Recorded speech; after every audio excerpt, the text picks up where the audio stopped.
On Father's Day, I spent the morning preparing a backyard barbecue, excited to celebrate with my son and daughter-in-law. By noon, the food was cold and no one had come. When I called, my son laughed. "Dad, we never got an invitation." Then I saw their post. They were celebrating with my daughter-in-law's father at a luxury restaurant, thanking him for being the only father who truly values his children. I said nothing. I picked up my keys and made one decision they would never see coming. I started the grill at 6 o'clock that morning. My late wife Margaret always said I seasoned the ribs too early, but I'd been making them her way for 31 years, and this time I got it right. Dorothy Mills, my neighbor since before Nathan was born, came through the gate around 8. She asked if Nathan was coming. I showed her a text from his number sent the night before. "We'll be there by 11 o'clock, Dad. Promise." I had no reason to doubt it. What I didn't know was that Vivian, Nathan's wife, had sent that text from his phone while he slept, then deleted it from his outbox before he woke. Nathan barely touched his phone. She'd known that for years. 11 o'clock came and went. I told myself traffic was bad. By 1, his phone went straight to voicemail. By 2, the coals had gone gray, and the yard had that flat, finished feeling of an afternoon nobody was coming to. I sat down in Margaret's old chair and called again. This time he answered, music behind him, glassware, a woman's laugh. "Did you have plans today, Dad? We never got any invitation. Vivian said you texted you were busy with a woodworking order." I looked at the gray ribs and said I'd call him back. Instead, I opened Facebook. There it was, a photo from Vivian's account, posted 2 hours earlier. Nathan and Vivian at a linen-draped table, raising glasses with a well-dressed man in his 50s. The caption, "Best Father's Day ever. Thank you to the only father who never uses busy as an excuse." 43,000 likes. I set the phone down. I didn't bring an appetite when I got in the truck. I brought my wallet. The restaurant was called Pacific Garden in uptown Oakland, the kind of place that doesn't print prices on the outside menu. Inside, a camera crew was mid-shoot, lights, a banner reading Pacific Table Restaurant Group, the whole room smelling like money. Vivian spotted me instantly. Her face didn't fall, it hardened. She pulled me behind a column, out of frame, and hissed that the restaurant was sponsoring her father for a brand shoot, that contracts and deliverables were on the line, that my flannel shirt would ruin everything. "Go home," she said. "I mean it." I walked past her. I crossed the restaurant the way I cross my own yard, steady, unhurried. I reached the table, looked at the man across from Nathan, and said, "Happy Father's Day." A server appeared with the check folder. I took out my card, the one I'd used for 4 years to quietly wire $2,000 a month into Nathan and Vivian's joint account, never discussed, and paid for the whole table without looking at the total. I already knew what I was really paying for. "Dad, what are you doing?" Nathan said. "Buying lunch," I said, and walked out. Vivian stood frozen against the column, unable to make a scene on camera, the one thing her contract forbade. Back home, I photographed the cold grill and the untouched plates. Then I posted one line, "Made this myself this morning, ate alone this afternoon. But thank you, son, for using my card to treat your father-in-law to a nice lunch downtown. Happy Father's Day to me." 4 minutes later, Dorothy had shared it to the whole block. I was still rinsing grill grates when the cars started arriving. Not planned, just Father's Day tradition. Marcus Webb, 28 now, who I'd taken in years ago when he had nowhere else, showed up with a cooler and 4 young men from his shop. Sophia Reyes came with him. A reporter now, but there that day only as a friend, notebook untouched. Coach Bill Ramsey arrived at 3. Same as every year since he drove Nathan to Little League when I was pulling double shifts. By the time Vivian's car pulled through the gate, 14 people stood in my yard. Nathan got out first, still in his restaurant clothes, jaw set, clearly rehearsed, until he saw the crowd and the rehearsal fell apart. "Who are all these people?" he asked quietly, like he already knew the answer. "Friends," I said. "Yours too, once." Marcus handed me a gift the group had built together, over 3 weekends, a hand-carved oak chair, the joinery tight enough to outlast us all, burned into the back rail. "Best father we never had." My throat closed up looking at it.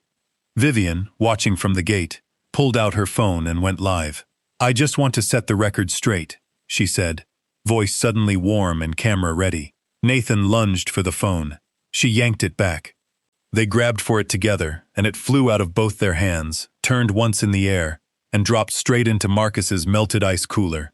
Dead silence. Dead screen. That's when a dark sedan pulled up outside. A man in his 50s in a good charcoal jacket stepped out and walked toward the gate, like he already owned the ground beneath it. He stopped cold when he saw me. His shoulders dropped. His face did something that had nothing to do with the anger he'd clearly driven over with. "Walnut Creek Woodworks," he said, voice barely above a whisper. "You're Elijah Carter. You had a setup on Figueroa Street, Koreatown." 97.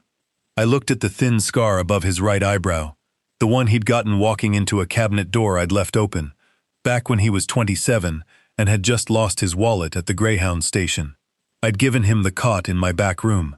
7 days of work, $40 cash when he left. "I built my first restaurant with that money," Raymond Mercer said, eyes bright. "I've thought about finding you for 20 years. Vivian rushed over, grabbing his arm, insisting I'd staged all of this to destroy her. Raymond held up a hand and she went quiet. Then he turned to her, voice dropping into something worse than shouting. "I drove here to defend you. This man gave me a floor and a week's wages when I was broke and too proud to call home. And you've been using his property, his late wife's chair, as a backdrop to sell throw pillows without asking." Vivian's mouth opened, then closed. "It was just in the background," she said. "Stop," Raymond said. Then to me, "I'm sorry, Elijah, for showing up the wrong way and for taking 28 years to say thank you." He shook my hand. Behind us, Nathan made a small, broken sound and walked off toward the lumber stacks, pressing his hands over his face. I gave him a few minutes, then followed. He was leaning against the lumber rack, shoulders heaving. "How long have you known?" he asked, not turning around. "Since February. Dorothy showed me the first post. 11 over 14 months. That's not an accident, that's a business practice. My attorney told me to wait until the case was airtight. Why didn't you call me?" "Because the last time I called about something Vivian did, you told me to apologize to her for upsetting you." He turned around, eyes red. "I knew something was wrong," he said, voice cracking. "I let her send texts from my phone. Manage my calendar. I missed your retirement party, Coach's surgery. I told myself I was busy. I was busy taking pictures of my lunch." He pressed his hands to his face. "Mom would be ashamed of me." "Your mother was never ashamed of you a day in her life," I said. "She'd be right here. Same as me." He broke down completely then, the way grown men finally do when they stop holding the weight up alone. I put my hand on the back of his neck and let him finish. His phone rang, a San Francisco number he didn't recognize. He put it on speaker. It was Linda Holt, Brand Partnerships Director for Pacific Table Restaurant Group, informing him that their legal team had discovered Vivian's account had used my property, signage, workshop, residence, as paid commercial backgrounds in 11 sponsored posts over 14 months, without my written consent. Effective immediately, the partnership was terminated. All payments canceled. I reached into my apron and pulled out an envelope, sent to Vivian's management email that morning. 30 days to take the posts down, or we'd file. Nathan and I walked back into the yard together, and something in him had changed. The difference between a broken bone and one that had just been set. Vivian was reading the letter with shaking hands. When she saw us, her voice dropped into something soft and pleading. "Elijah, I want to apologize, genuinely. If you pull that letter back, I'll take every post down tonight. And the card, if you could just keep the account open one more month." I took the card out of my wallet, held it a moment, and snapped it clean in half. "The account closes Monday." I called the bank this morning, before I ever drove to Oakland. I told her the shop paid $15 an hour, sweeping sawdust, if she needed honest work. The offer was real. Her face hardened instantly. "Nathan, we're leaving. Tonight." Her voice sharpened further. "If you stay here, I'm filing for divorce the moment I get back to the city. The lease is in my name. The car's in my name." What she didn't know, or didn't care to know, was that California treats marital contributions as community property, regardless of whose name is on the paperwork. That would be for the mediator to sort out. The yard went quiet. Nathan looked at his wife for a long time, like he was running back through every year of their marriage. Then he unclasped the watch she'd given him, the Tag Heuer with its own velvet pillow, and set it on the workbench. He held out the car key. For 1 second, something in Vivian's face cracked. Young, frightened, real. Then it was gone. She took the key. "You're seriously choosing sawdust over our life?" "I'm choosing something real," Nathan said. She walked out through the gate, heels sharp on the gravel, and didn't look back. The engine started, headlights swept the shop front, and then she was gone. Coach Ramsey crossed the yard and put a hand on Nathan's shoulder. Firm, wordless. Raymond caught my eye and gave a small nod, the kind that passes between men who understand what they just watched. That night, I covered the unfinished chair we'd started years ago, the one still waiting in the corner of the shop, and told Nathan to come inside. It was a simple piece, white pine, mortise and tenon, sketched together on a paper hardware store bag when he was still a boy, abandoned after a Little League tournament and never touched again. I reached under the workbench for the old rusted tin box. Inside were 9 Father's Day cards, one for every year until he turned 14. Crayon drawings, careful pencil sketches, each one pressed flat and kept. Nathan picked up the first one, a red crayon drawing that said, "For Daddy, I love you," and sat down right there on the concrete floor and wept. 33 years old, an engineer, crying like the boy who'd made it. "I want to finish the chair," he said. "I kept the plans," I told him. 3 months later, it was done. Nathan had carved the back rail himself, ruined the first attempt, started over without being told, and the second one came out better than anything I could have made at his age. Life settled into something steadier after that. Dorothy's photograph of Sophia's newspaper article, the one about the quiet economy of real things, ran in the Chronicle with no picture of me in it. I'd told Sophia I'd spent 64 years building things that didn't need a photograph to prove they existed, and she said that line was going in the piece. It did. Raymond called most Sundays now. He funded 2 full apprenticeships through Marcus's shop, tools and stipend included, starting in January. Nathan told me Marcus wanted to call it the Carter Apprenticeship. My throat did that thing again. The posts came down within the 30 days.